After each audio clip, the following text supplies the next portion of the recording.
ఆఫ్రికాలో పుట్టిన మనిషి వాతావరణ పరిస్థితుల కారణంగా ఆఫ్రికా గడప దాటి అడుగు బయట పెట్టాడని మొదటి 2 ఎపిసోడ్లలో చెప్పుకున్నాం. మరి ఆ తర్వాత వాళ్ళు ఎటు వెళ్ళారు? ప్రపంచం గురించి ఏమీ తెలియని వాళ్ళు చివరకు భూమి మొత్తానికి ఎలా చేరుకున్నారో ఈ 3వ ఎపిసోడ్లో తెలుసుకుందాం. ఈ ప్రయాణంలో వాళ్ళు ఎన్నో కఠిన పరిస్థితులను ఫేస్ చేశారు, ఎన్నో ప్రమాదాలను ఎదుర్కొన్నారు, ఎంతో మందిని పోగొట్టుకున్నారు. ఇదంతా ఒక ఎత్తైతే తమ కళ్ళను తామే నమ్మలేని దాన్ని ఒకదాన్ని చూశారు. కలలో కూడా ఊహించని మరో జీవాన్ని ఎదుర్కొన్నారు. ఇంతకీ ఏంటది? దాంతో హోమోసెఫియన్స్ జీవితం ఒక్కసారిగా ఎలా మారిపోయింది? ఈ వివరాలన్నీ సంపూర్ణంగా ఈ ఎపిసోడ్లో చూద్దాం. తేలియాడే దుంగలు, వెదురు కర్రలు వంటి వాటి సాయంతో సముద్రం దాటారు. అయితే ఎటు వెళ్తున్నారో కూడా తెలియని మన పూర్వీకులు సరైన దారిలోనే వెళ్ళారు, సరైన తీరులోనే వెళ్ళారు.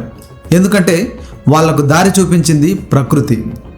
ఏళ్ల తరబడి సాగిన ప్రయాణంలో సూర్యుడు ఎక్కడ ఉదయిస్తున్నాడో గమనించడం మొదలుపెట్టారు, ఎక్కడ అస్తమిస్తున్నాడో గుర్తుపెట్టుకున్నారు, నదులు ఎటు ప్రవహిస్తున్నాయో ఆనవాళ్లు పెట్టుకున్నారు, పక్షులు ఏ దిశగా ఎగురుతున్నాయో పసిగట్టారు, సముద్ర అలలు ఎలా వస్తున్నాయో, ఎంత దాకా వస్తున్నాయో తెలుసుకున్నారు, వర్షాలు ఎంతకాలం పడుతున్నాయో, మరెంతకాలం విరామం తీసుకుంటున్నాయో అర్థం చేసుకున్నారు.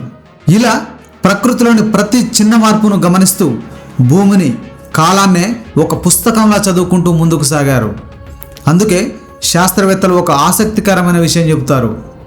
మనిషి మొదటి నావిగేషన్ సిస్టమ్ ప్రకృతే అని. మనిషి చేసింది ఒక్కటే, దాన్ని అర్థం చేసుకోవడం. ఆఫ్రికా ఖండాన్ని విడిచిన తర్వాత మన పూర్వీకులు చేరుకున్న మొదటి పెద్ద ప్రాంతం ఈరోజు మనం మిడిల్ ఈస్ట్ అని పిలిచే భూభాగం. అయితే అప్పటి ప్రపంచాన్ని ఇప్పటి మ్యాప్తో పోల్చకూడదు, ఎందుకంటే అది మంచు యుగం. భూమిపై విపరీతమైన మంచు పేరుకుపోయి ఉండేది. అందువల్ల సముద్రాల్లోని నీటిలో చాలా భాగం గడ్డగట్టి ఉండేది. ఇప్పుడు పూర్తిగా నీటిలో మునిగిపోయిన అనేక భూభాగాలు అప్పట్లో బయటకు కనిపించేవి.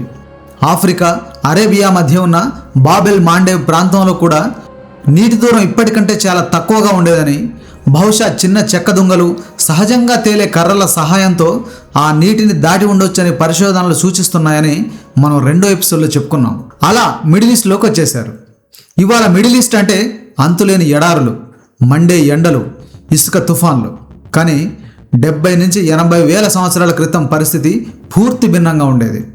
2వ ఎపిసోడ్లో చెప్పుకున్న సహారా ఎడారి తీరుగానే పచ్చగా కలకలలాడే మిడిల్ ఈస్ట్లో కొన్ని వేల ఏళ్ల పాటు మనిషి నివసించాడు. వారి పిల్లలు, వారికి పిల్లలు, కొత్త తరాలు పెరిగాయి. దీంతో కొత్త ప్రాంతాలకు వలస వెళ్ళడానికి ప్రయత్నాలు మొదలుపెట్టారు. ఇక్కడే ఒక ప్రశ్న వస్తుంది. ఆఫ్రికాలో అంటే కరువు పరిస్థితులు, మరి ఇక్కడేమైంది? మళ్ళీ ఎందుకు వేరే ప్రాంతానికి వెళ్ళాలి అని. మనిషిని ఒక చోటు నుంచి ఇంకో చోటుకి కదిలించిన మొదటి కారణం కరువు అయితే, రెండో కారణం గుంపు. అదే అతని బలం, అదే అతని బలహీనత కూడా అయింది. జంతువుల నుంచి రక్షించుకోవడానికి గుంపుగా బతకడం బలం. కానీ అందరూ దశాబ్దాల తరబడి, శతాబ్దాల తరబడి ఒకే చోట నివసిస్తుంటే ఇటు మనుషుల గుంపు పెరుగుతోంది, అటు వేటాడే జంతువుల సంఖ్య తగ్గుతోంది. మంది ఎక్కువైతే మజ్జిగ పలసనైపోద్ది కదా, అదన్నమాట సంగతి. జనాభా పెరిగిన కొద్దీ కొత్త భూముల కోసం వెతకడం, అక్కడికి వెళ్ళి కొన్నేళ్ళు, కొన్ని తరాలు బతకడం, ఆ తర్వాత మళ్ళీ మూటామూల్యం ఎత్తున పెట్టుకొని ముందుకు సాగిపోవడం. ఇది స్థిర నివాసం ఏర్పరచుకునే వరకు మానవుడు సాగించిన సంచార జీవనం. అయితే చరిత్రను, మానవ పరిణామ క్రమాన్ని పరిశీలిస్తే ఒక ఆసక్తికర విషయం కనిపిస్తుంది. ఆఫ్రికా నుంచి బయటకు వచ్చిన తర్వాత మనిషి నేరుగా మరో భూభాగంలోకి వెళ్ళలేదు. వందలు, వేల ఏళ్ల పాటు సముద్ర తీరాల వెంబడే ప్రయాణించాడు. ఎందుకు అంటే దీని వెనక చాలా బలమైన కారణాలున్నాయి. మొదటిది నీరు. సముద్రం మొత్తం ఉప్పు నీటితో నిండిపోయి ఉన్నప్పటికీ తీర ప్రాంతాల్లో సముద్రంలో కలవడానికి వచ్చే నదులు, చిన్న చిన్న మంచినీటి వాగులు ఉంటాయి కదా, వాటినే కేంద్రంగా చేసుకున్నాడు. అందుకే సముద్ర తీరాలనే తన ఆవాసాలుగా మలుచుకున్నాడు. మీరు గమనిస్తే మానవ నాగరికతలన్నీ నీటిని కేంద్రంగా చేసుకునే ఉండడాన్ని గుర్తిస్తారు. తిండి తినకపోతే కొన్ని రోజులైనా బతకొచ్చు, కానీ నీళ్లు లేకపోతే కొన్ని గంటల్లోనే ప్రాణాలు పోతాయి. అందుకే నీటిని వదిలి దూరంగా వెళ్ళలేదు. ఇక రెండోది ఆహారం. మైదానం మొత్తం అడవులతోనే నిండుండేది. అక్కడ ఆహారం సంపాదించుకోవాలంటే వేటాడాల్సిందే. కానీ దానికోసం లైఫ్ రిస్క్ చేయాలి. గురి కుదరకపోతే మనిషే ఆ జంతువుకు ఆహారం అయిపోతాడు. కానీ నీటిలోని చేపలు, నత్తలు, పీతలు వంటివి సేఫ్ హంటింగ్. పైగా వాటి కోసం రోజు కొండలు గుట్టలు తిరగాల్సిన పని కూడా లేదు. నిత్యం ఒకే దగ్గర దొరుకుతాయి. ప్రధానంగా ఈ 2 కారణాలు మనిషి సముద్రం దగ్గరే ఉండిపోయేలా చేశాయి. ఇక 3వ కారణం దారి. సముద్రాన్ని వదిలిపెట్టి మైదానంలోకి వెళ్తే చుట్టూ చెట్లు, కొండలే. ఎటు వెళ్ళాలో తెలియదు. ఆ దారి ఏ వైపు తీసుకెళ్తుందో కూడా తెలియదు. కానీ సముద్ర తీరం వెంట పోతే ప్రమాద తీవ్రత తగ్గడమే కాకుండా నీరు దూరం కాకుండా ఉంటుంది. అందుకే ఈ నిర్ణయాన్ని మానవ చరిత్రలో అత్యంత తెలివైన నిర్ణయాల్లో ఒకటిగా భావిస్తారు. శాస్త్రవేత్తలు ఈ ప్రయాణాన్ని కోస్టల్ మైగ్రేషన్ అని పిలుస్తారు. ఇక ఇక్కడే మానవ చరిత్రలోనే అత్యంత కీలకమైన ఘట్టం ఉంది. మన పూర్వీకులు 2 దారులుగా విడిపోయే సమయం వచ్చేసింది. దానికి care of middle east. Africa దాటి మిడిల్ ఈస్ట్కు వచ్చిన మనిషి అక్కడ కొంతకాలం ఉండి అక్కడి నుంచే డివైడ్ అయ్యాడు. కొందరు యూరప్ వైపు జర్నీ స్టార్ట్ చేస్తే మరికొందరు ఆసియా వైపు ప్రయాణం మొదలుపెట్టారు. ప్రపంచంలో అత్యంత పురాతన నాగరికతల్లో ఒకటిగా పర్షియా ప్రాంతం పేరు చెబుతారు. అదే నేటి ఇరాన్. ఇది మిడిల్ ఈస్ట్లోనే ఉండడాన్ని మనం గమనించవచ్చు. అక్కడి నుంచి 2 వైపులా మనుషులు వెళ్ళిపోయారు. అందుకే చరిత్రకారులు, శాస్త్రవేత్తలు మిడిల్ ఈస్ట్ ప్రాంతాన్ని క్రాస్ రోడ్స్ ఆఫ్ హ్యూమానిటీ అని పిలుస్తారు. ప్రపంచంలో ఏర్పడిన ఎన్నో ఆధునిక నాగరికతలకు ఈ చిన్న ప్రాంతమే మొదటి కేంద్రం. ఉత్తర దిశగా వెళ్ళిపోయిన మానవుల గుంపు యూరప్ వైపు అడుగులు వేస్తోంది. తూర్పు దిశగా ప్రయాణించిన మన పూర్వీకులు క్రమంగా ఆసియా ఖండంలోకి ప్రవేశించారు. ఆఫ్రికా తర్వాత వారు చూసిన అత్యంత వైవిధ్యమైన భూభాగం ఇదే. ఎక్కడ చూసినా దట్టమైన అడవులు, వేల కిలోమీటర్ల పాటు ప్రవహించే నదులు, వర్షాలతో కలకలలాడే చెట్లు, వేటకు అనువైన అనేక జంతువులు. ఆఫ్రికాలోని కొన్ని ప్రాంతాలతో పోలిస్తే ఇక్కడ ప్రకృతి మరింత ఉదారంగా కనిపించింది. వాళ్లకు జీవించడానికి కావాల్సిన వస్తువులు అన్నీ ఇక్కడ ఉన్నాయనిపించింది. అందుకే మానవ గుంపులు ఇక్కడ ఎక్కువ కాలం నివసించడం ప్రారంభించాయి. ఒక గుంపు 2 గుంపులైంది, 2 4 అయ్యాయి, 4 10 అయ్యాయి. ఆ తర్వాత ఆ 10 గుంపులు కూడా వేరువేరు దిశల్లో విడిపోయాయి. ఎందుకు విడిపోతున్నారో ముందుగానే చెప్పుకున్నాం కదా. జనం ఎక్కువ అవడం, వేట జంతువులు తగ్గిపోవడం. దీంతో మరో కొత్త ప్రాంతాన్ని వెతుక్కుంటూ బయలుదేరడం. ఈ క్రమంలో మనిషి ఆలోచన విధానం కూడా మారుతూ వచ్చింది. మొదట అందరూ సముద్ర తీరంలోనే ఉంటే భిన్నంగా ఆలోచించే కొందరు అడవి మార్గాన్ని ఎంచుకున్నారు. కొందరు సముద్ర తీరంలోనే ఉండిపోతే ఇంకొందరు నదులను అనుసరించారు. ప్రతి తరం కొంచెం ముందుకు, ఇంకొంచెం ముందుకు వెళ్తూ క్రమక్రమంగా ఆసియా ఖండం అంతా విస్తరించడం మొదలుపెట్టారు.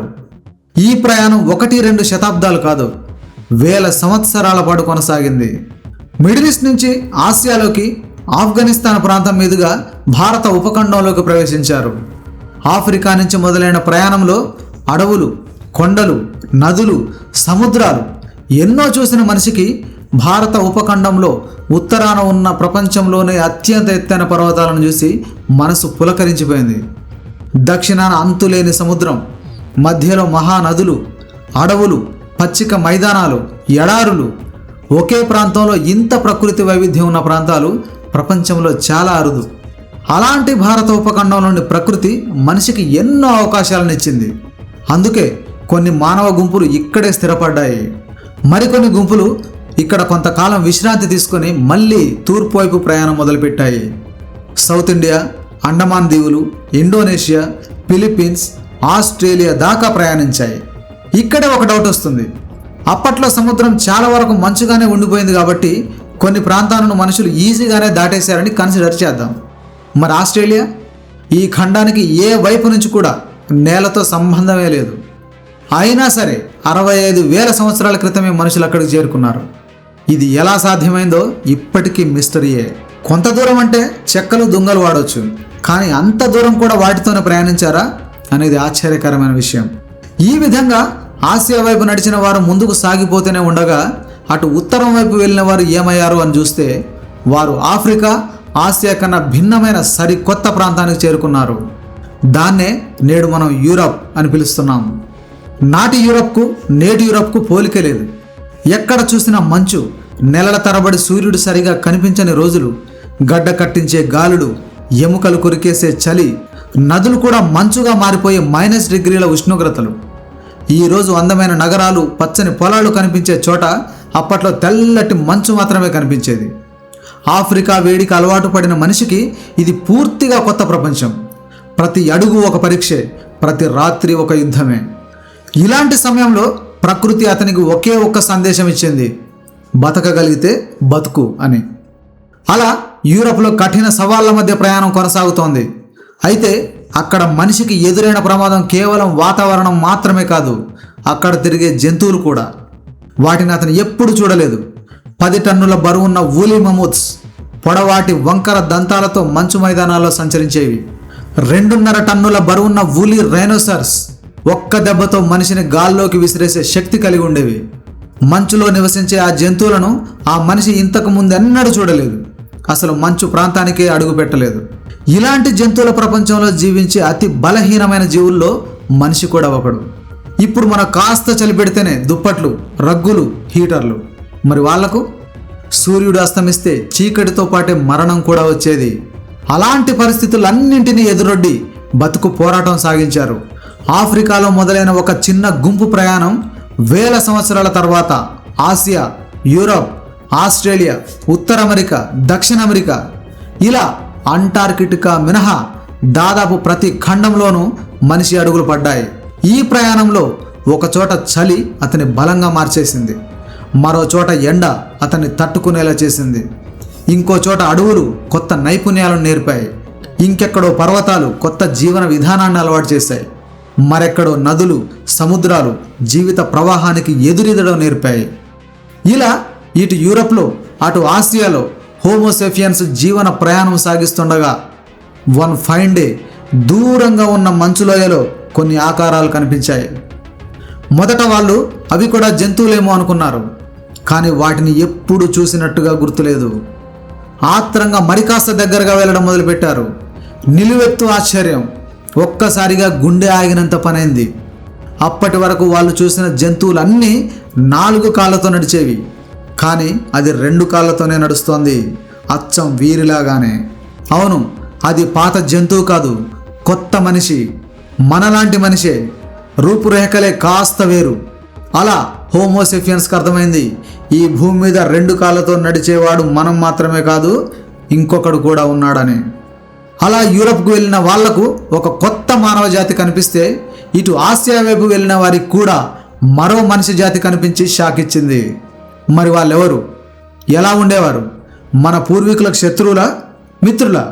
వాళ్ళతో యుద్ధాలు జరిగాయా, ప్రేమలు చిగురించాయా? నెక్స్ట్ ఎపిసోడ్లో చూద్దాం. Please stay tune to pure joker channel. ఈ సిరీస్ మీకు నచ్చితే ఒక లైక్ చేయండి. మా రీసెర్చ్లో వాల్యూ ఉందనిపిస్తే కామెంట్తో సపోర్ట్ చేయండి.